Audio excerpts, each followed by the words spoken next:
येळकोट येळकोट जय मल्हार सदानंदाचा उदो उदो। आज आहे सोमवती अमावस्या। सोमवती अमावस्याच्या तुम्हा सर्वांना खूप खूप शुभेच्छा।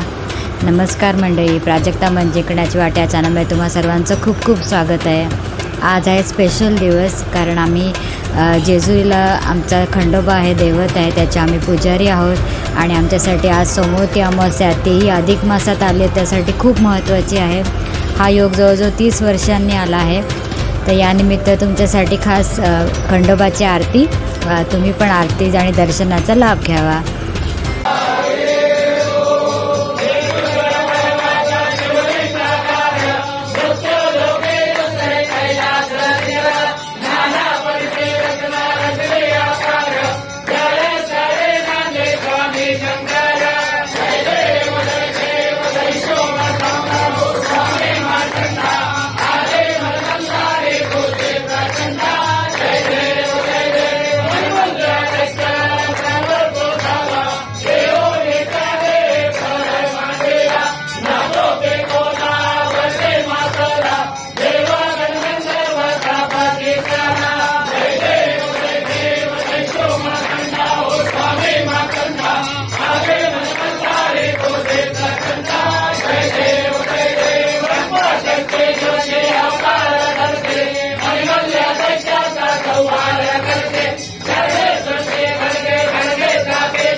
खंडोबा हे देव जे शंकराचा अवतार मानला जातात आणि त्या वेळेला मणी आणि मल्ल या 2 दैत्यांनी खूप धुमाकूळ वाचवला होता। त्यामुळे त्यांचा शंकरांनी प्रकटून संहार केला आणि शंकर भगवानांनी त्यांचा संहार केल्यानंतर करा नदीत जाऊन स्नान केले होते। तर तो दिवस होता सोमवार आणि अमावस्या होती त्या दिवशी, त्यावरून या दिवसाला सोमवती अमावस्या असे नाव पडले। आणि ही जी सोमवती अमावस्या आहे ती वर्षातून 2दा येत असते आणि अधिक मासात सोमवती अमावस्या येणं म्हणजे खूपच रेअर ओकेजन आहे आणि हे जवळजवळ 30 वर्षांनी हा योग आलेला आहे।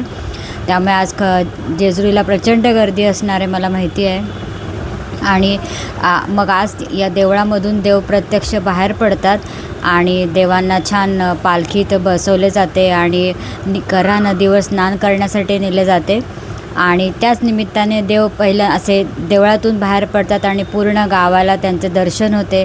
त्यानिमित्ताने गावाला देव भेटल्यासारखंही होतं।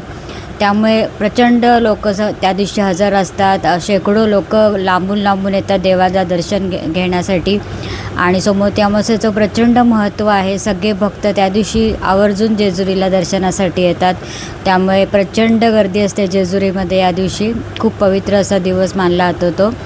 आणि त्या देवाच्या ज्या मूर्ती आहेत, तर माझ्या मिस्टरांनी पण स्वतः अनुभव घेतला आहे, प्रचंड जड आहेत। तर जेव्हा नदीला स्नान करण्यासाठी देवांच्या मूर्ती उचलल्या जातात ना, तर त्या उचलणं म्हणजे एका माणसाला किती हेवी माणूस असू दे त्याला उचलणं खूप अवघड जातं। त्या ओरिजिनल सोन्याच्या मूर्ती आणि प्रचंड जड आहे, तर त्यांना आपण जनरली कसं असं मूर्ती उचलतो ना, ती छातीशी अशा घट्ट धरून ठेवायला लागतात त्या मूर्ती। आणि जी मूर्ती उचलणारी व्यक्ती असते तीसुद्धा हेवी वेट असते, तरीसुद्धा त्या म्हणजे पहिलवान असतात ते असे तब्येतीने, त्यांनासुद्धा आधार द्यावा लागतो। ती मूर्ती पालखीपर्यंत नेण्यासाठी सुद्धा प्रचंड जोर लावावा लागतो, एवढ्या त्या हेवी मूर्ती आहेत। आणि पालखी जशी जशी आपण गड खाली उतरून नदीकडे नेतो तसे पालखीचं पण वजन वाढत जातं। ती कॅरी करणं पण सोपं नाही। म्हणजे ह्यांचे बालपणीचे मित्र आहेत, ते गेले 17 वर्ष पालखीला घेऊन खांदा देतात आणि ती सेवा असते त्यांची, तर त्यांच्या खांद्यात अक्षरशः असे गट्टे पडलेले आहेत, एवढी ती हेवी पालखी होते नंतर। पण सेवाभाव लोकांचा इतका असतो की प्रत्येकजण थोडा थोड्याने त्या पालखीला खांदा देतात आणि कितीतरी हात पुढे सरसावतात की पालखीला नुसतं टच करता आलं तरी आपला दिवस आज भाग्याचा असं ते मानलं जातं। एवढा पवित्र असा आजचा दिवस आहे। तर आज काल जी सोमवती अमावस्या मंदिरात संध्याकाळी साजरी केली गेली आणि आज दिवसभर जे काय मंदिरात छान सगळं देवाचं पूजा आहे त्याचे सगळ्या क्लिप्स मी आता तुमच्याशी शेअर करते.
जेजुरीचा आमचा खास स्पेशल असा कनेक्ट आहे, कारण जेजुरी हे माझं सासर आहे, माझ्या सासूबाईंचं ते माहेर आहे आणि ऑफकोर्स माझ्या मिस्टरांचं ते आजोळ आहे. त्यामुळे आमच्यासाठी खास स्पेशल आहे जेजुरी हे गाव.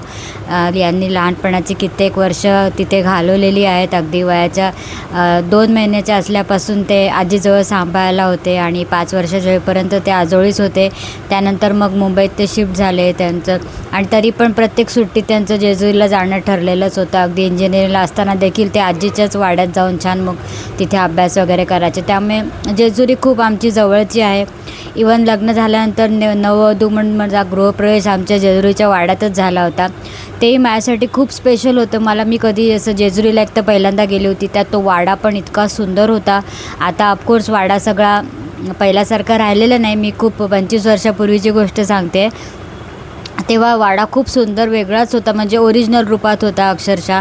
आणि प्रचंड दगडाचा मोठा वाडा, त्यात भयंकर मोठा दरवाजा, म्हणजे एक दरवाजाचं दार एवढं मोठं होतं की ते उघडायला 2 माणसं लागतील.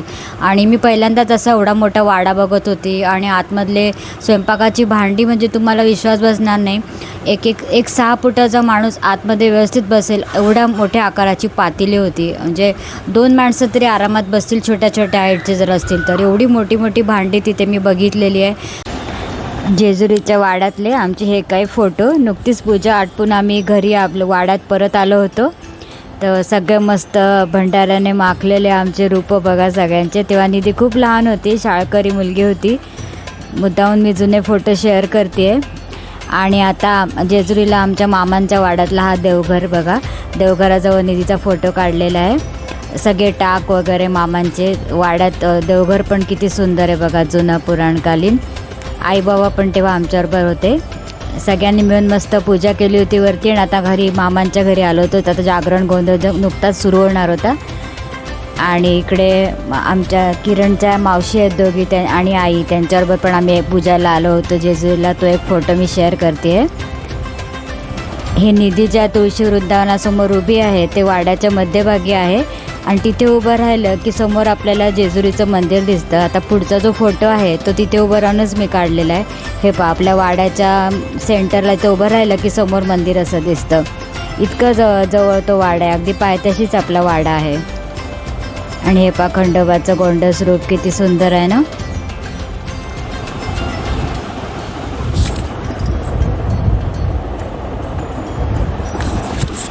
आणि एक उत्सव होता, त्यासाठी तो चांदीचा मुकुट एका भक्ताने अर्पण केला होता. तो मामांनी देवारासमोर काढून ठेवला होता. ते आता खंडोबाला अर्पण करायचा होता. तर ते मुकुट आता वरती घेऊन जाणार होते. मी त्याचाही फोटो काढून घेतला. आणि हे पहा, आपण जी पूजा त्या वर्षी केली होती ना, त्या पूजेचा एक मी व्हिडिओ काढला होता. तो व्हिडिओ पण तुमच्याबरोबर शेअर केला आहे. इतकं मन भरून जायचं ना. खूप सुंदर पूजा व्हायच्या आमच्या जेजुरीच्या आणि अजूनही चालूच आहेत. आमचं भाग्य आहे हे. लग्नानंतरची इव्हन पहिली पूजा देखील आमची जेजुरीलाच झाली होती आणि इतकी अद्भुत पूजा म्हणजे मी कधी बघितली नव्हती. पहाटे पहाटे आम्ही गेलो होतो आणि सगळा गाभारा मस्त रिकामा होता. तेव्हा पहिल्यासारखी एवढी गर्दी पण नव्हती जेजुरीत आणि इतकी सुंदर पूजा झाली. जवळजवळ 1.5-2 तास आमची पूजा चालली होती आणि अशा प्रकारची पूजा मी आयुष्यात पहिल्यांदाच केली होती. इतकं जे अद्भुत वातावरण होतं. पहाट होत होती छान आणि देवाऱ्यामध्ये शांत वातावरण, गार हवा आणि ते भंडारा सगळीकडे उधळलेला. इतकं अप्रतिम दृश्य होतं, मी आयुष्यात कधी विसरणार नाही. आणि अशी त्यानंतर अनेकदा आम्ही नंतर जेजुरीला गेलो. प्रत्येक वेळी असेच मला अनुभव आलेला. नंतर आम्ही संध्याकाळी शेजारतीची पण पूजा करायचो. रात्री पण उतरताना ते चांदणं जेजुरीचं इतकं सुंदर दिसतं आणि मी स्वतःला खूप भाग्यवान मानते की अशा सुंदर पूजा मला आणि माझ्या फॅमिलीला करायला मिळतात. अजूनही प्रत्येक पूजा ही आठवणीत राहते. दवण्याची पूजा असो, दवना म्हणजे एक सुगंधी वनस्पती असते, ती देवाला खूप प्रिय आहे. खूप सुगंध त्याचा खूप सुंदर दरवळतो. तर आम्ही शेतातून दवना तोडून देवाला त्याची पण पूजा केलेली आहे.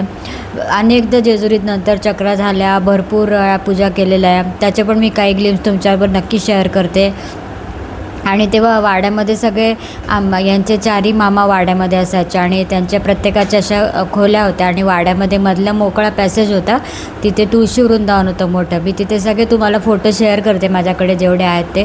तर अक्षरशः तुळशी वृंदावने उभं राहिलं ना तर समोर आपल्याला जेजुरीचं मंदिर दिसतं. इतकं सुंदर व्ह्यू होता तो पण. आणि वाड्यातलं वातावरण तर काय सांगायचं. पहाटे 4:30लाच उठून सगळे वाड्यामध्ये गजबज सुरू व्हायची. आता आम्ही मुंबईचे पाहुणे, आम्हाला कोणीच डिस्टर्ब करायचं नाही. ते म्हणायचे की खूप प्रेमळ माणसं सगळी. ते म्हणायचे तुम्ही आराम करा, तुमची खूप दगदगीची लाईफ असते. पण त्या बाहेरच्या आवाजाने जाग यायचीच आणि इतकं असं प्रसन्न वातावरण असताना सकाळ सकाळी तिथे वाड्यामध्ये पण इतकं छान वाटायचं. बाजूलाच आमचे बाबू मामा होते, ते सकाळी 4:30लाच उठून देवपूजा त्यांची व्हायची आणि त्यांचा काकडा सुरू व्हायचा. खणखणीत आवाज त्यांचा सगळ्या वाड्यात घुमायचा. काकडा म्हणून झालं की सगळ्या देवांच्या आरत्या, ते इतकं मंगलमय सुप्रभात व्हायची तिथे. आणि मग वाड्यातल्या सगळ्या त्या स्त्रिया बाहेर सडा रांगोळी करायच्या आणि स्वयंपाक, पूर्णावरणाच्या स्वयंपाकाला लागायच्या. आणि आम्ही पाहिलं, आम्ही 7ला जेव्हा उठलो तेव्हा 7 वाजता सगळ्या घरांमध्ये पूर्णावरणाचा स्वयंपाक बनवून ताट रेडी देवापुढे सगळं. म्हणजे अगदी सगळे पापड, नंतर कुरड्या, पापड, भजी, भाज्या, पुरणपोळ्या, कटाची आमटी, सगळं रेडी देवापुढे नैवेद्य. म्हणजे आम्हाला इतकं आश्चर्य वाटलं की 7 वाजता सगळं रेडी. आणि आम्ही चहा घेत होतो पहिला. म्हटलं आता चहा घ्यायला मामांच्या घरी जाऊया, कारण आजींचं घर रिकामं. आता आमचं लग्न झालं आणि तशाच आजी वारल्या आमच्या. तर आम्ही त्या फक्त घरात उतरायचो आणि बाजूला मामांकडे जेवायला असायचो आम्ही. तर उठल्या समोरच्याच घरातून मग आम्ही हाक मारायचे, या आमच्याकडे इकडे चहाला. म्हणजे असंच सगळी घरं उघडी असायची, कुठेही जायचं मस्त. मग चहा पिता बघितलं तर त्यांच्याकडे सगळं 7 वाजता स्वयंपाक तयार. म्हणजे त्या बायकांचा कामाचा झपाटा बघायला ना तर बापरे. नंतर इतका मोठा स्वयंपाक तिकडे चालू असतो. यात्रेकरू यायचे तेव्हा तर 4-4, 5-5 जणी पुरणपोळ्या लाटायला, 1 जण भाकरी बनवायला बसलेली असायची, 1 जण साध्या पोळ्या करायची. अशा 4-4, 5-5 जणी एकेका वेळेला कामाला लागले लागलेल्या असायच्या आणि असे भरपूर वाड्यात 100-200 माणसं काळ बसतील अशी मोठी जागा आहे. आणि त्यानंतर जागरण गोंधळाचा कार्यक्रम पण व्हायचा. म्हणजे यात्रेकरूंचं ते पॅकेजच असायचं. वरती पूजा करायची, मग खाली येऊन सगळं नैवेद्याचं जेवण आणि जागरण गोंधळ नवविवाहित दाम्पत्यासाठी सगळं तसं असायचं. आता पहिल्यासारखं कोणाला होत नाही. सगळे थकले काळानुसार आता ती पद्धत बंद झाली आहे. पण पूजा आपली मंदिरात चालू आहे नेहमीप्रमाणे. पण त्या काळी सगळं वैभव मी बघितलेलं आहे वाड्याचं. आणि यांच्याकडून पण मला पूर्वीचं सगळं त्यांनी सांगितलं की आधी पण असं जंगी स्वयंपाक असायचा. कितीतरी मोठी भांडी मी बघितलेली लग्न झाल्यावर वाड्यांमध्ये. म्हणजे किती मोठ्या प्रमाणात ते स्वयंपाक पाणी करत असतील. खूप म्हणजे अचंबा वाटला होता मला, कारण मी कधी असं गावचं वातावरण अनुभवलं नाही. त्यामुळे मला खूपच छान वाटलं होतं तेव्हा. आणि निधीने तिथे खूप अनुभव घेतलेला. आईबाबा पण आमच्याबरोबर यायचे, त्यांचे पण फोटो मी काही अटॅच करते आहे. खूप सुंदर पूजा झालेल्या आहेत. नुकतीच माझ्या मिस्टरांनी जेजुरीला पूजा केली होती, त्याचे काही व्हिडिओज मी शेअर करते आहे. कितीही गर्दी गोंधळ असो, त्यांना शांतपणे देव त्यांच्या पायाशी बसवून घेतो आणि त्यांच्या हातून पूजा घडवून घेतो. हे आमचं खरंच सगळ्यांचं परिवाराचं नशीबच आम्ही समजतो. देव प्रेमाने बोलवून घेतात आणि छान सेवा करून घेतात आमच्याकडून. खूप आनंद होतो आहे तुमच्याशी. आता तुम्ही माझी फॅमिली आहे, तुमच्याशी हा आनंद शेअर करताना. तुम्ही दर्शनाचा लाभ घ्या.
आणि सनई चौघडे तर प्रत्येक पूजेचं वैशिष्ट्य असायचं. आमच्या सगळ्या जेवढ्या पूजा झाल्या आहे गाभाऱ्याबाहेर सनई चौघडा चालू असताना आपण पूजा केलेल्या आहे, त्याचे मी तुम्हाला काही व्हिडिओ इथे शेअर करते. आणि हे सांगतात, हे जेव्हा लहान होते तेव्हा दिवाळीचं आपण अभ्यंगस्नान करतो ना, तर हे जेव्हा मुलं अभ्यंगस्नानासाठी बाहेर बसायचे वाड्यामध्ये, असे चौरंगावर त्यांना बसवून आंघोळी घालायचे, तेव्हा सनई चौघडे वाड्यामध्ये वाजवले जायचे आणि मग आंघोळी व्हायच्या. एवढं राजेशाही बालपण त्यांचं गेलेलं आहे. प्रत्येक मुलासाठी वेगळी गाय आजींनी ठेवली होती आणि त्यामुळे दूध दुभतं घरात भरपूर होतं. म्हणजे आईपेक्षा आजींनीच त्यांना जास्ती वाढवलं असं म्हणता येईल. त्या आजीलाच आई म्हणायचे. आणि आईचंही प्रेम इतकं बघा की, म्हणजे त्या आजींचं प्रेम इतकं बघा की असं सगळ्यांचं म्हणणं आहे की आजींचं निधन झालं आणि 1-1.5 महिन्यातच मला दिवस गेले. नंतर सगळे म्हणतात की आजीचं किरणवर एवढं प्रेम होतं की ती पुन्हा किरणच्या पोटी जन्मली आहे, ती म्हणजे आपली निधी. तर सगळ्यांचं असं म्हणणं आहे की निधीच आजीच रूप घेऊन आलं आहे निधीचं. तर असं सगळ्यांचं म्हणणं आहे. तर असेल आपलं प्रेमाचा माणसाकडे माणूस पुन्हा येतो ना, त्याचा आम्हाला आनंदच आहे. आमची आजीच आमच्याकडे परत आले तर ती आणखी आमच्यावर आता डबल माया करते आणि आहे तिचा स्वभाव पण तसाच आजीसारखा. त्यामुळे माझे दीर पण नेहमी तिला चिडवायचे. आमच्या आजींचं नाव भागीरथी होतं ना, भागीरथीबाई आलो तुम्हाला भेटायला, कशा आहात, अशी मजा चालायची. पण खरंच निधी पण तशीच आहे आजींसारखी, मायाळू, तेवढी शिस्तप्रिय. आणि त्या पण तशा स्ट्रॉंग वुमन होत्या एकदम. म्हणजे आजोबा वारल्यानंतर पूर्ण त्यांनी सगळं वाड्यावर सगळं व्यवस्थित त्यांनी सगळे यात्रेकरू चालू ठेवले. एकटीने लहान मुलांकडे लक्ष देणं, आपले नातवंडही सांभाळली, सगळ्या जबाबदारी घरातल्या पार पडल्या, मुलींचे लग्न लावून दिले, सगळं त्या खूप स्ट्रॉंग होत्या. त्यांच्याविषयी मला जास्ती त्यांचा सहवास मिळाला नाही आमच्या लग्नानंतर, त्या लगेचच वारल्या. पण त्यांच्याविषयी मी खूप ऐकून आहे. आजी एकदम स्ट्रॉंग पर्सनॅलिटी होत्या. त्यांच्याविषयी पण मी एक दिवस स्पेशल ब्लॉग बनवेल. खूप काही सांगण्यासारखं आहे त्यांच्याबद्दल. म्हणजे अशा स्त्रिया पूर्ण होणे नाही. मी त्यांचे अनुभव खास वेगळे शेअर करेल तुमच्याबरोबर. हे पा मस्त सनई चौघडे लावून आता आमची पूजा सुरू आहे. उजव्या साईडला पहिल्यांदा माझे मिस्टर आहे, बाजूला आमचे काका आहेत, मावशीचे मिस्टर किरणच्या, आणि इकडे किरणचा मावस भाऊ आहे. तिघं म्हणून पूजा करता आणि सनई चौघडे ऐका तुम्ही किती सुंदर वाटते.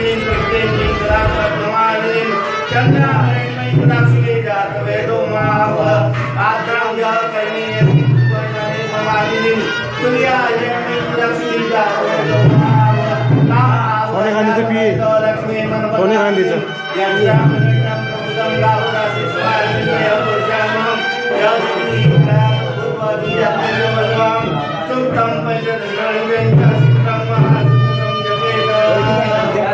लहानपणापासून मित्र आहे.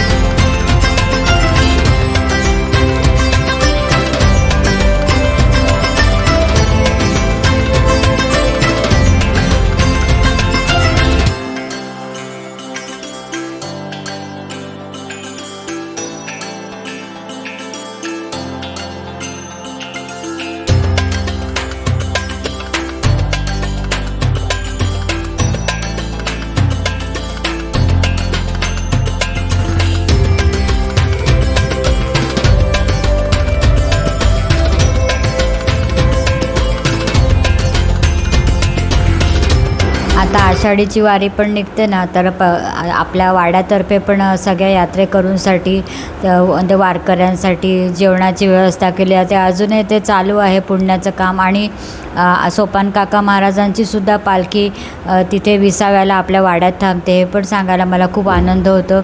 म्हणजे आपल्याला म्हणजे आपलं भाग्य एवढं थोर की देवाने सेवा करायची आपल्याला ही संधी मिळाली.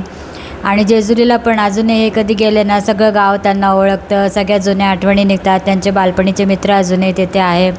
आता ऑफकोर्स सगळे वयस्कर झाले बाकी नातेवाईक, पण त्यांचे भाऊ तिथे आहेत, मावस भाऊ आहेत, वाडा आपला आहे. आता त्याच्यात पण बरेच चेंजेस झाले आहेत, पण आपले नातेवाईक सगळे अजूनही आहेत तिथे. तर खूप आपुलकीचं आणि जवळचं गाव आहे. आता मधल्या काळात जसं निधी 10वी 12वीला गेली, माझं आणि निधीचं जेजुरीला जाणं खूप कमी झालं आहे, पण हे दर 6 महिन्यांनी जेजुरीला जातातच. त्यांना ओढ लागतेच देवाच्या दर्शनाची, आणि छान ते मनसोक्त पूजा करून येतातच. आता लवकरच पावसाळा येतो आहे, तर मी पण जेजुरीला जाणार आहे. तर माझ्यासोबत तेव्हा तुम्हालाही नक्की मी घेऊन जाईल आणि दर्शनाचा लाभ घेईल. तर असा जेजुरीच्या आठवणींचा खजिना तुमच्यापुढे रिता केला आहे.